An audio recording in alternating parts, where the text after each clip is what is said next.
Let me ask a question I've asked a couple times a slightly different way. You made it very clear the engagement that was happening with the whole arm for the right hand for the speed.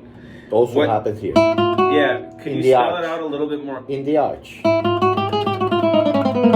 The arch of the fingers versus this. But just like with this one where you're driving it with this joint here and you're moving the whole arm to engage, how do you do it with the left hand? I just have more arch of the fingers. I don't have to press more.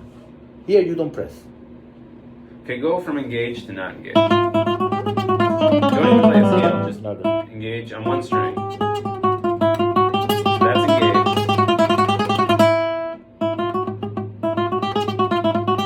That's much more relaxed. So you're actually kind of... Exactly, so this. So if I'm following you correctly, in the right hand, if this makes sense, this joint here, this ball and socket joint, kind of aligns everything, whereas in the left hand, you're actually kind of using the fingers to get them into the more engaged. That's probably part of the problem with having the speed is I'm flopping around. So what happens, when you have the fingers like that, you have more room out. Yeah. And no more, like when you put the arch, look, when you put the arch, immediately the finger has so much room that he can go away naturally. Because you're not doing this, you know? You're just doing this. Yeah. So look how close they remains to the string. Yeah. If you're doing this, I have more room. Show that to the camera one more time. When you have the hand engaged, that arch of the fingers will allow only certain amount of movement away from the string before it becomes unnatural or too extended. You understand? Yep. This is exact. This versus this, you see? And that's what you're doing when you're playing. You're a little bit more slanted, flatted, which is nothing wrong with that, but it's less active and then you have more room out. So when you're playing faster, the fingers start acting up out rather than staying in. Look. See how much farther I am from there? Yeah. Now if I do this. You actually do kind of a similar thing. It's from a different angle, but it's kind of...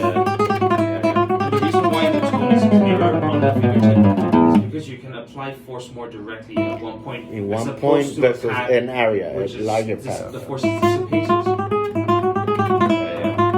It's like this versus this, you know? Yeah. Here, if you put the hand, you can feel like the hand is heavier, but it's exactly the same thing. It's just that everything goes into one point. Yeah. Versus here is an area that is larger. So I think I was kind of doing this. Yes, exactly. You just have to come a little bit closer in. Yeah, good. The guitar is big. There, you got to do it like exactly. Try play. Yeah, and it feels a little bit more tense in the wrist and hand, but like it's more precise. And then you need to just train. See how this third finger, this is still slapping like that. If you have the arch well, it will only be this. It will only be this. You see, that's as far as you get from the string. That means that you have, you will be able to return to it better. Correct. And then eventually at the end you'll be faster. Well, we'll see if I. No, because I'm having a joke about it. I know, but it's a default because here that's it. That's as far as you're gonna lift. This already feels like an effort. Yeah. You know, here it's just taking the fingers. That's it. See? So I can really.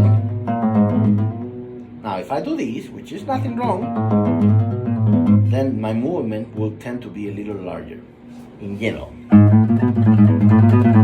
See how far I am? But it can work too. You're not exempt to do.